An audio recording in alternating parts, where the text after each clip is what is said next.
Imagine discovering that everything you believed about one of the most pivotal figures in human history has been meticulously edited, censored, and rewritten for centuries. Imagine ancient texts tucked away in secret libraries and isolated monasteries that reveal a completely different version of the life and teachings we thought we knew. Today, you're about to uncover something that could rock the very foundations of your spiritual understanding. Get ready for a journey through lost manuscripts, forbidden gospels, and revelations the early church decided to bury for good. What you're about to discover isn't just an alternative theory, but concrete evidence that the central figure of Christianity may have lived not one, but 5 different lives on earth, each of them documented in texts deliberately removed from the official canon. For centuries, scholars and archaeologists have been unearthing fragments of an entirely different tradition, one that speaks of multiple incarnations, secret teachings passed down only to the closest disciples, and a grasp of spirituality that goes far beyond what mainstream churches have taught us. These documents, known as the Gnostic Gospels, not only survived systematic attempts at destruction, but also preserved stunning details about previous lives that were completely erased from the official narrative. The question that remains is simple, yet unsettling. If these texts are authentic, why were they hidden? What was in them that was so dangerous to ecclesiastical authorities that they had to be scrubbed from history? The most shocking discovery comes from manuscripts found in caves in the Egyptian desert, where Gnostic communities carefully preserved their most sacred texts before facing persecution and dispersal. These documents clearly speak of 5 distinct incarnations, each with specific purposes in humanity's spiritual evolution. The first incarnation is said to have occurred during the Hebrew patriarchal period, when this figure lived as an anonymous sage who planted the seeds of wisdom that would later blossom. The second incarnation is described as having taken place during the Babylonian exile, when this individual helped preserve and purify the spiritual teachings of the chosen people. The third life is said to have happened during the time of the prophets, secretly influencing some of the great visionaries of the Old Testament. The fourth incarnation is the one we know through the canonical Gospels, but the Gnostic texts reveal that this was just one of his earthly manifestations. The fifth and final incarnation reportedly occurred decades after the crucifixion, when he discreetly returned to establish the esoteric foundations that would guide true spiritual seekers through the coming centuries. These texts not only describe these lives, but also explain why the doctrine of reincarnation was originally a central part of early Christian teachings. According to these ancient sources, understanding multiple lives was essential to grasp the true purpose of the human spiritual journey.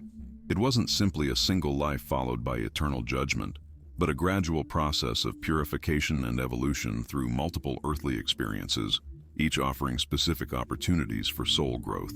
This perspective completely transformed the understanding of salvation, karma, and divine purpose, creating a much more complex and sophisticated theology than what eventually became official. The natural question that arises is why these teachings were systematically removed and why the early church opted for such a simplified version of history. Evidence suggests the decision wasn't theological, but political.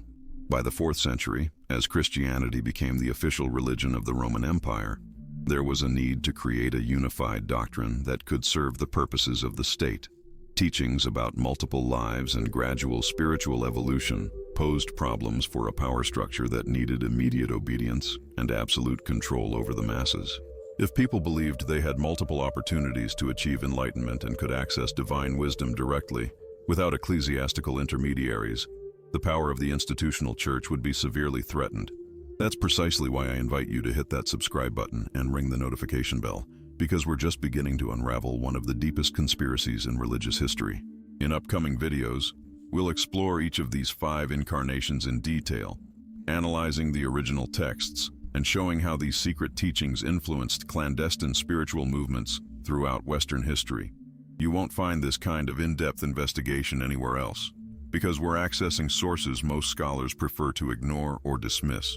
The Gnostic Gospels that preserved these revelations were written by communities claiming direct access to secret teachings passed down by the closest apostles. Unlike the canonical Gospels, which were edited and rewritten multiple times to serve the purposes of the institutional church, these Gnostic texts maintained their original form because they were preserved by groups that remained outside official ecclesiastical control. They describe not only the 5 incarnations but also the specific methods by which memories of these past lives could be accessed through advanced spiritual practices. According to these documents, the closest disciples not only knew about these previous lives, but were also able to directly access these memories through meditation and contemplation techniques that were later declared heretical and forbidden. What makes this discovery even more impressive is that the details described in the Gnostic Gospels are consistent across different texts found in completely separate locations, suggesting these aren't isolated inventions, but a well-established oral tradition carefully preserved by multiple communities. The texts found at Nag Hammadi in Egypt, for example, contain descriptions that perfectly match fragments discovered in Syrian monasteries and Ethiopian libraries, indicating that this tradition was widely known among early Christians, but was systematically suppressed as the church became more hierarchical and controlling. The first of the 5 incarnations is described in the texts as having occurred during the patriarchal period, roughly around the time of Abraham. According to these sources, this first life was lived as a priest-sage who operated behind the scenes of history, subtly influencing the development of monotheistic understanding among Semitic peoples. The texts suggest that many of the revelations attributed to the patriarchs were, in fact, inspired by this anonymous sage who planted seeds of wisdom that would germinate over the following centuries. This first incarnation is said to have established the karmic foundations necessary for future missions, creating the spiritual connections that would allow for more direct interventions in humanity's religious evolution. The second incarnation, as revealed by the best-preserved Gnostic manuscripts, would have occurred during the Exodus period, when the Hebrews were forming their national identity in the desert. Specialized studies of apocryphal texts indicate that this life was lived as one of the anonymous sages who assisted Moses in interpreting divine revelations, always remaining in the shadows, never claiming public recognition. The documents suggest that many of the deeper laws and spiritual understandings that emerged during the 40 years in the desert were inspired by this discreet presence, operating as a channel of higher wisdom. Experts in mystical Jewish traditions have discovered veiled references to this figure in later rabbinic texts, always described as the silent counselor, or the one who whispers truths. Most fascinating is that the Gnostic Gospels describe how this second incarnation was fundamental in establishing the esoteric codes that would later be incorporated into the Psalms and prophetic texts, creating hidden layers of meaning that only the initiated could fully comprehend. Textual evidence points to a third incarnation that would have occurred during the period of the kings of Israel, specifically during Solomon's reign. Investigations into manuscripts preserved in Orthodox monasteries reveal descriptions of a sage who secretly collaborated in the construction of the temple in Jerusalem, not as an architect or engineer, but as one who established the sacred correspondences between the physical structure and higher spiritual planes. The Gnostic texts suggest that the famous Secrets of Solomon weren't just about magic and invocation, but included deep understandings of how to anchor cosmic energies into specific architectural forms. This third life would have been crucial in preparing an adequate physical receptacle for future spiritual manifestations, establishing Jerusalem as a center of sacred power that transcended any particular religion. Historical sources preserve indications that many of the more mystical elements associated with Solomon's temple were inspired by teachings that do not appear in any exoteric tradition, but are consistently mentioned in the Gnostic texts as originating from this third incarnation. Now, if you're finding these revelations as impactful as I am, don't forget to subscribe to the channel and hit that notification bell, because in upcoming videos, we're going to dive even deeper into these mysteries that official history prefers to ignore. Today we have access to documents that have been lost for centuries, and I'm bringing these discoveries exclusively to you right here on the channel. The fourth incarnation represents perhaps the most documented period among the discovered Gnostic manuscripts, having occurred during the Babylonian exile. Experts in Aramaic texts have found consistent references to a figure known only as the Scribe of Visions, who worked behind the scenes to preserve and codify the prophetic revelations that emerged during this traumatic period of Jewish history.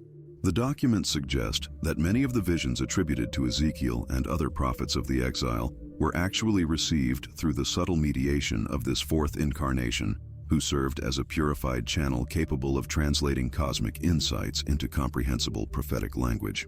Most striking is that the Gnostic texts describe how this life was specifically planned to occur during a period of spiritual crisis, when the chosen people were questioning their most fundamental beliefs. This incarnation would have provided the conceptual seeds that would allow Judaism to evolve beyond a tribal system into a universal understanding of divinity, laying the philosophical foundations that would later make possible the emergence of a truly universal message of redemption.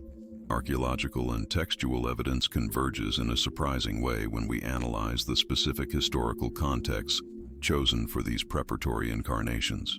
Investigations indicate that each occurred during moments of crucial transformation in the evolution of human religious consciousness, as if there were a cosmic plan carefully orchestrated over millennia. The first life during the patriarchal period established the foundations of monotheism. The second life during the Exodus codified these insights into laws and practices.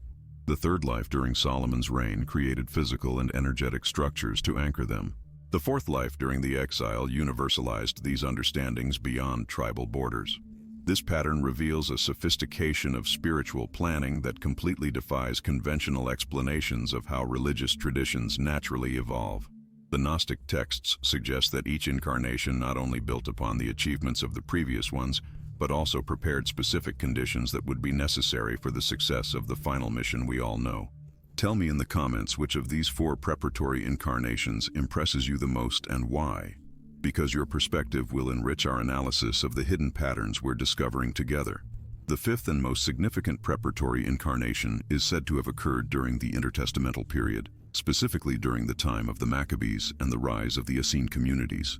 Specialized sources on Dead Sea Scrolls reveal references to a figure known as the Silent Teacher of Righteousness, distinct from the famous Essene Teacher of Righteousness, but who operated in the shadows, influencing the development of the messianic understandings that were emerging during that period.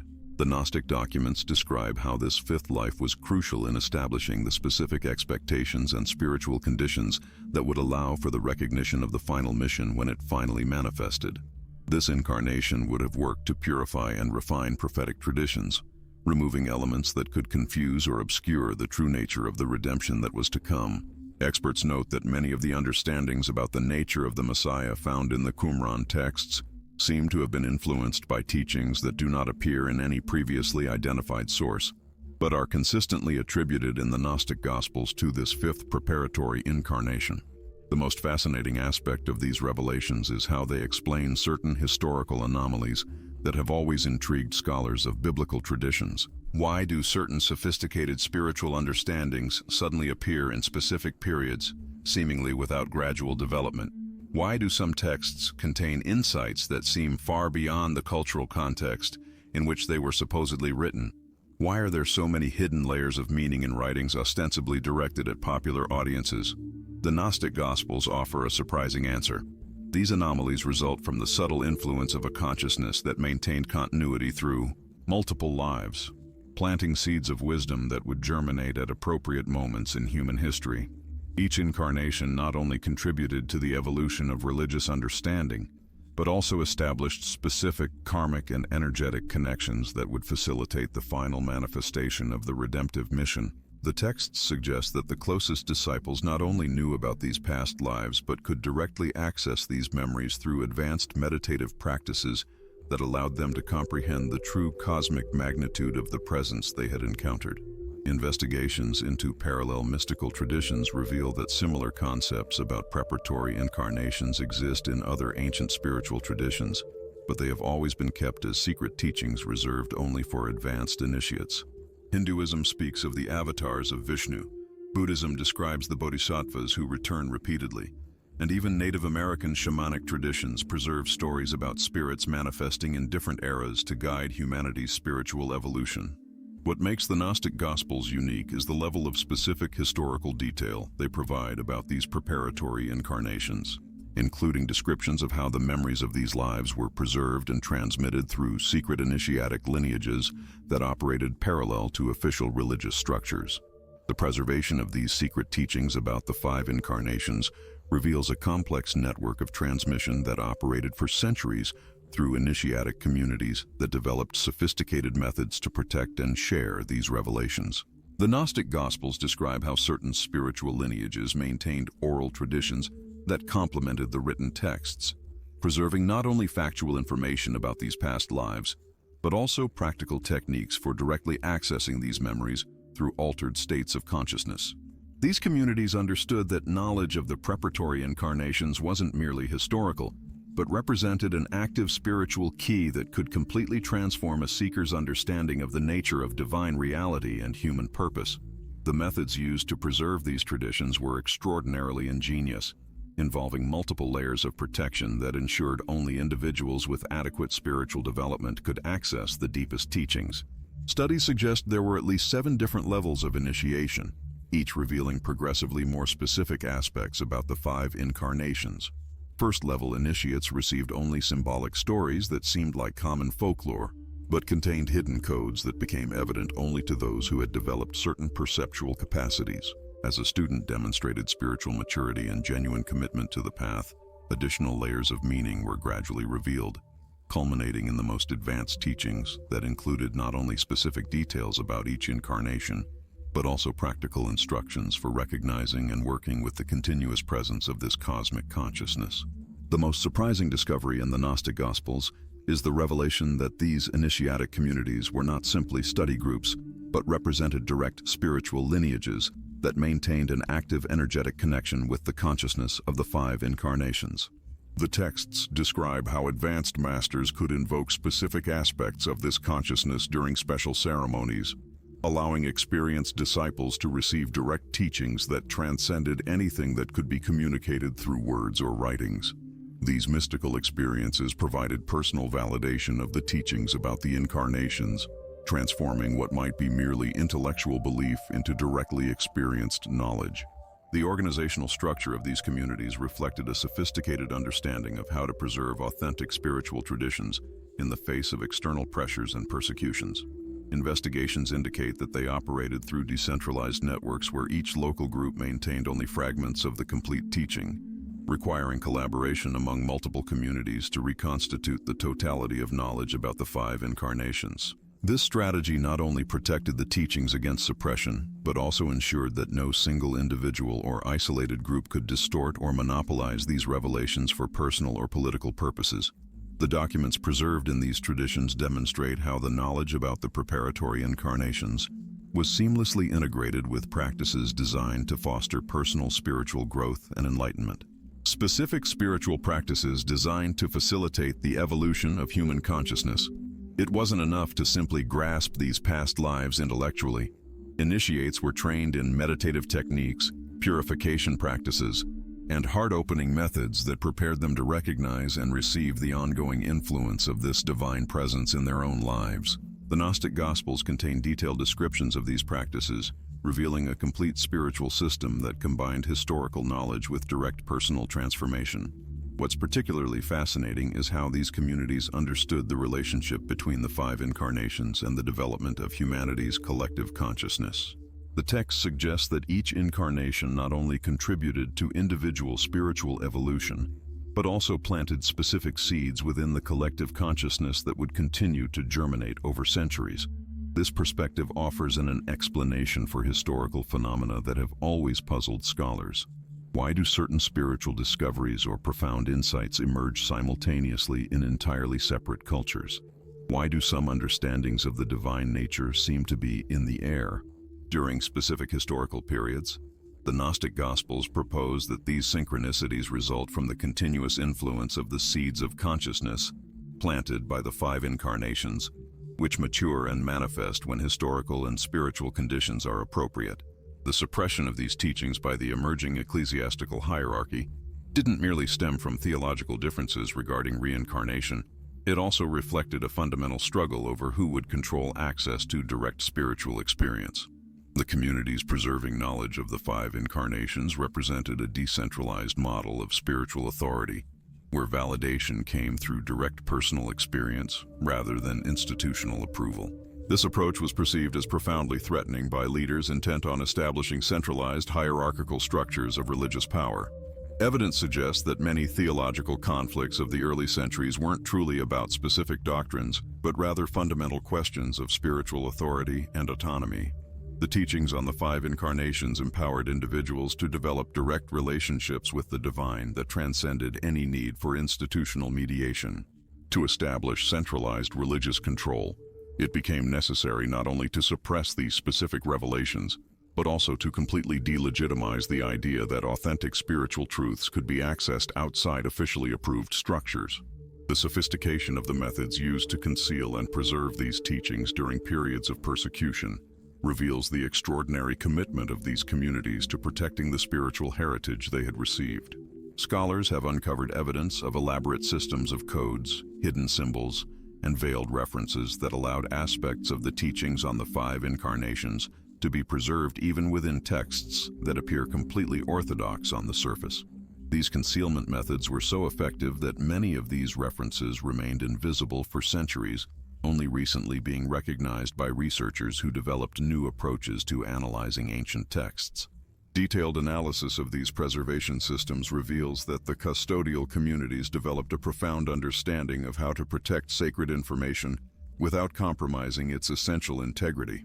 The most sophisticated methods involved incorporating multiple layers of meaning within seemingly conventional narratives, allowing initiates to recognize deeper truths while casual observers perceived only traditional stories. This approach ensured that the teachings on the 5 incarnations could survive even when entire communities were dispersed or eliminated, because the knowledge remained encoded in texts that circulated widely without arousing suspicion from persecuting authorities. It's particularly striking how these communities managed to maintain interpretive continuity across generations, ensuring that the hidden codes and symbols were correctly understood by future generations of seekers. Evidence suggests the existence of parallel oral traditions that functioned as interpretive keys to unlock the hidden meanings within the preserved texts. These oral traditions were passed down through specific lineages of spiritual masters who dedicated their lives to the faithful protection and transmission of this sacred knowledge. The specific content preserved regarding the 5 incarnations reveals extraordinary details about how each divine manifestation contributed to different aspects of human spiritual development. The first incarnation, according to these texts, established the foundations of individual consciousness, creating the basic structures through which human beings could recognize their inherent divine nature. This phase was characterized by the establishment of fundamental principles concerning the relationship between individual consciousness and cosmic reality, providing the conceptual groundwork upon which all subsequent revelations would be built. The second incarnation focused on developing compassion and universal love, introducing specific practices and teachings to expand humanity's capacity to experience deep connection with all beings. The Gnostic texts describe detailed methods through which this incarnation worked to heal separations and divisions that prevented humanity from recognizing its fundamental unity. These practices included specific techniques of meditation, visualization, and energetic work that allowed practitioners to directly experience universal interconnectedness. The third incarnation concentrated on integrating divine wisdom with everyday human experience, developing practical approaches to apply profound spiritual insights to the challenges and responsibilities of material life. This phase was characterized by the creation of sophisticated ethical systems that honored both spiritual needs and the practical realities of human existence. The preserved teachings from this incarnation offer detailed guidance on how to navigate complex issues of relationships, work, family, and social responsibility while maintaining fidelity to the highest spiritual principles. The fourth incarnation brought specific revelations about the nature of inner transformation, introducing advanced practices to facilitate profound shifts in consciousness and perception. The Gnostic texts describe sophisticated techniques for inner purification, methods to transcend psychological and emotional limitations, and systematic approaches to developing latent spiritual capacities. This incarnation also established communities of practice where these methods could be collectively explored and refined. The fifth incarnation represented the complete synthesis and integration of all previous revelations, offering a unified vision of the human spiritual journey that spanned from the initial awakenings of divine consciousness to the full realization of spiritual potential. The teachings of this final incarnation include detailed maps of spiritual development stages, specific guidance for overcoming common obstacles at each phase, and advanced practices to accelerate the process of inner transformation. What makes these revelations particularly significant is how they offer a completely different perspective on the purpose and meaning of human existence. Instead of viewing life as a singular test that determines eternal destiny, the teachings on the 5 incarnations present existence as a continuous evolutionary process, where each experience contributes to a greater unfolding of divine consciousness through human form. This perspective fundamentally transforms how we understand questions of suffering, challenge, growth, and spiritual realization. The practical implications of these teachings are profound and far-reaching. They suggest that each person has direct access to the beneficial influences of all 5 incarnations through specific practices of interconnection and receptive openness. The Gnostic texts preserve detailed instructions for establishing these connections, including methods of meditation, contemplative prayer, and devotional practices that allow seekers to directly experience the guidance and spiritual support available through these divine manifestations. Recent studies of the communities that preserve these teachings reveal they developed extraordinarily sophisticated spiritual cultures that integrated deep theoretical knowledge with rigorous experiential practice. These communities functioned as spiritual laboratories where the teachings on the 5 incarnations were explored, tested, and refined through decades or centuries of practical application. The results of these explorations were meticulously documented and preserved, creating an impressive body of knowledge concerning the most practical and applicable aspects of these sacred teachings. It's particularly fascinating how these communities developed systemic approaches to working with the specific influences of each incarnation during different phases of the individual spiritual journey. They recognized that certain life stages, circumstances, and phases of inner development were particularly conducive to connecting with the teachings and energies of specific incarnations. This understanding allowed them to develop personalized spiritual curricula that honored both individual needs and the opportunities presented by different stages of inner growth. The most revolutionary discovery concerning these 5 incarnations emerges when we examine how the Gnostic texts preserved not only the theoretical teachings, but also the practical methods that allowed ordinary people to experience direct connections with these divine manifestations. Unlike conventional religious approaches that emphasize mediation through ecclesiastical hierarchies, these ancient texts reveal that each individual possesses an innate capacity to establish personal and transformative relationships with the spiritual energies associated with each incarnation. The preserved documents include detailed instructions for contemplative practices that open channels of inner communication, enabling sincere seekers to receive specific guidance tailored to their circumstances and spiritual growth needs. Recent archaeological evidence suggests that these practices were widely known and utilized during the early centuries of the Christian era, before political and religious shifts resulted in the systematic suppression of this knowledge. Investigations at archaeological sites associated with early Gnostic communities have revealed artifacts and inscriptions confirming the widespread use of these contemplative techniques. Particularly significant are findings that demonstrate how different groups adapted the basic practices to their specific cultural circumstances, always maintaining the fundamental principles while developing creative variations that honored local traditions and particular community needs. What makes these discoveries even more fascinating is how they reveal the existence of sophisticated communication networks among geographically distant communities that preserved complementary aspects of the teachings on the 5 incarnations. Studies of correspondence preserved on parchments and inscriptions show that these communities maintained a regular exchange of knowledge, experiences, and practical refinements. This collaboration resulted in the development of an extraordinarily rich and diverse body of spiritual wisdom that ranged from basic techniques for beginners to advanced practices for those who dedicated their lives entirely to inner growth. Linguistic analyses of these documents reveal specialized vocabularies that were developed to describe states of consciousness and spiritual experiences associated with each specific incarnation. These technical vocabularies allowed practitioners to communicate precisely about subtle aspects of their inner explorations, facilitating mutual guidance and collective refinement of practices. The sophistication of these language systems indicates that the communities which developed them possessed a profound understanding and extensive experience with the spiritual phenomena they were systematically describing and exploring. What's particularly revealing is how these texts address practical questions we still face today. How to integrate spiritual growth with family and social responsibilities, how to navigate periods of doubt or inner challenge, how to balance spiritual aspirations with legitimate material needs, and how to maintain connection with a deep spiritual purpose amidst the demands and distractions of everyday life. The teachings on the 5 incarnations offer specific guidance for each of these areas, recognizing that authentic spiritual development must embrace and transform all aspects of human experience rather than escaping or denying them.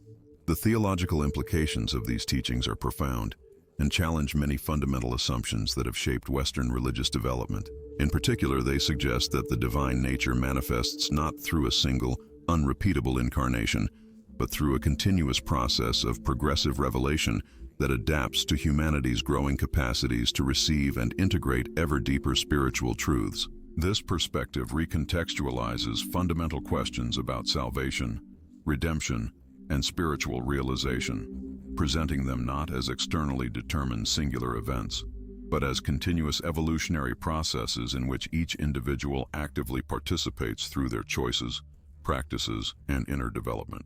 Comparative studies reveal fascinating parallels between these Gnostic teachings on multiple incarnations and spiritual traditions from other cultures that developed similar concepts independently. These convergences suggest that the insights preserved in the Gnostic texts may reflect universal aspects of human spiritual experience that transcend specific cultural limitations. Anthropological investigations document how different traditions developed remarkably similar practices and concepts for working with sequential divine manifestations or progressive aspects of spiritual revelation. What makes these discoveries particularly relevant for our era is how they offer alternatives to religious paradigms that many contemporary individuals find limiting or unsatisfactory. The teachings on the 5 incarnations present a spirituality that values both transcendence and immanence, both individual growth and collective responsibility, both mystical aspiration and practical engagement with worldly challenges. This integrated approach resonates deeply with modern seekers looking for spiritual authenticity that honors both their deep inner needs and their ethical and social concerns. Modern psychological analyses of these ancient texts reveal that they contain sophisticated insights into human development that anticipate many concepts only formally recognized by psychology in the 20th century. Particularly notable is how the teachings on the 5 incarnations describe stages of psychological and spiritual maturation that closely correspond to contemporary models of adult development, including concepts of meaning crises, midlife transitions, and the integration of previously fragmented aspects of personality. The careful preservation of these teachings through centuries of persecution and suppression testifies to their importance for the communities that safeguarded them. Historical evidence shows that groups risked personal safety and even their lives to protect these texts and transmit their knowledge to future generations. This extraordinary commitment suggests that those who directly experienced the transformative power of these teachings considered them spiritual treasures of incalculable value that justified any necessary sacrifice for their preservation. The growing recognition of the importance of these ancient texts is transforming how scholars and spiritual practitioners understand the history of religious development.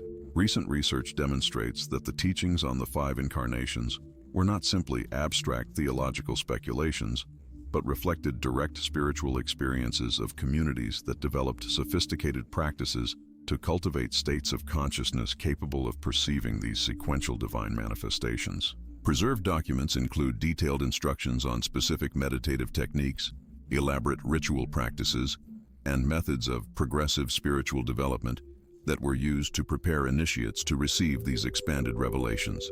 The systematic suppression of these teachings by the emerging religious hierarchy represented far more than a simple theological dispute. Historical evidence indicates that what was at stake was fundamental control over how people would understand their relationship with the divine and their role in the cosmos. The teachings of the 5 incarnations promoted a vision of decentralized spirituality, where ultimate spiritual authority resided in the direct experience of each seeker, rather than mandatory institutional mediation. This perspective profoundly threatened power structures that were consolidating control over the interpretation and transmission of spiritual truths. Archaeological investigations continue to uncover evidence supporting the authenticity and antiquity of these Gnostic texts. Recent discoveries include papyrus fragments dating to periods even earlier than previously known copies, suggesting that these teachings circulated widely in early Christian communities before their official suppression. Carbon dating and paleographic studies confirm that many of these documents were produced during the first centuries of the Common Era, a period when multiple interpretations of the Yeshua movement coexisted prior to later doctrinal standardization. The literary quality and theological sophistication of these texts also challenge narratives that describe them as late and deviant productions of marginal groups. Modern understanding of these 5 incarnations reveals an extraordinarily complex cosmological pattern that integrates individual spiritual development with humanity's collective evolution. Each divine manifestation corresponds not only to a specific phase in the development of human consciousness, but also serves as a catalyst for broader transformations in the collective capacity of the species to receive and integrate deeper spiritual truths. This perspective suggests that spiritual evolution is not merely an individual process, but a cosmic phenomenon in which conscious participation is essential for both personal and planetary unfolding. Every single person's consciousness, every thought, every struggle, it all feeds into the bigger picture, the collective hum of humanity. These old teachings lay out a roadmap, showing how each go-round, each life, builds the spiritual and energetic groundwork. It's like setting the stage piece by piece for the next big reveal, something humanity's got to be ready to see. You dig into the archives, you start seeing patterns. Turns out this idea of sequential divine manifestations ain't just some fringe Gnostic thing. Cultures that never even shook hands, from the Indian subcontinent with their avatars, to Buddhist traditions talking about enlightened consciousness popping up through different eras, to indigenous tribes across continents with their spirit guides showing up when things get rough. They all got pieces of the same puzzle. It's like they're all humming the same tune, even if they're singing in different languages. That kind of overlap. It tells you these Gnostic insights probably tap into something universal, something wired deep into the human experience, way beyond what any single culture cooked up. Now, what makes these old scrolls hit home today, in our messy world? They offer a lens, a framework, for understanding the spiritual and existential train wrecks we're seeing all around us. Folks are lost, feeling disconnected in this increasingly secular age. They're chasing authenticity, looking for meaning, but not finding it in the old churches or the cold, hard science. These teachings about the 5 incarnations, they carve out a third path, one that respects your brain as much as your soul. It paints a picture of a cosmos where the grit of the physical world and the climb of the spirit are tangled up, inseparable. That kind of integrated view, it just clicks with anyone out there looking for something that makes sense both in their head and in their gut. Modern shrinks, digging into these ancient texts, are finding stuff that'd make you shake your head. These old sages were on to remarkably sophisticated insights about human development, long before Freud or Jung or any of the big shots of the 20th century put a name to it. The 5 incarnations describe stages of psychological and spiritual growth that line up eerily well with today's adult development models. They knew real growth often means tearing down who you thought you were, then rebuilding yourself, stronger, truer. What really gets me is how these ancients understood that true spiritual maturity means bringing together all the messy, contradictory parts of being human, what modern psychology calls individuation or self-realization. They had it pegged way back when. The fact these teachings survived centuries of systematic witch hunts and purges, that alone tells you something. The folks who held on to them, they weren't playing games. Documents show groups putting their necks on the line, literally risking their lives to hide these texts and pass the knowledge down. That kind of commitment, that level of sacrifice, it screams that those who lived these teachings, who felt their transformative power firsthand, saw them as spiritual gold, something beyond price. Personal letters, old scribblings from those communities, they describe how the 5 incarnations weren't just brainy concepts. They were practical tools, blueprints for personal and collective change, making a real, tangible difference in people's lives and their relationships. They worked. Now, this rediscovery, this bringing these teachings back into the modern consciousness, it's not happening in one neat little package. It's coming at us from all angles. Academics are churning out sharper translations and deeper commentaries, making these texts readable for regular folks. Spiritual seekers are taking the old practices, trying them out in modern ways, finding they're still shockingly effective for cracking open your mind.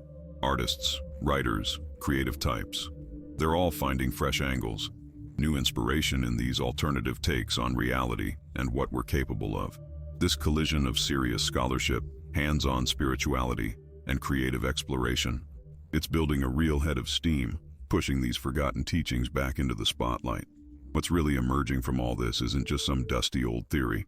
It's a radically expanded view of what we humans are capable of and where spirituality fits into our individual and collective journey. These 5 incarnations, they hint that we're living through a singular moment, a pivot point, where the 5th and final manifestation is starting to become available. Not for everyone, mind you, but for those who've done the work, who've built the inner capacity to recognize it and engage with it. It's a shot of serious hope for humanity's future, suggesting maybe these crises we're navigating aren't just a downhill slide, but birth pangs for a major evolutionary leap. For anyone ready to roll up their sleeves and truly wrestle with these ancient lessons, they offer both a hell of an inspiring vision of human potential and the practical tools to consciously step up to the next stage of our collective evolution as a species. Thanks for sticking with it. Catch you next time.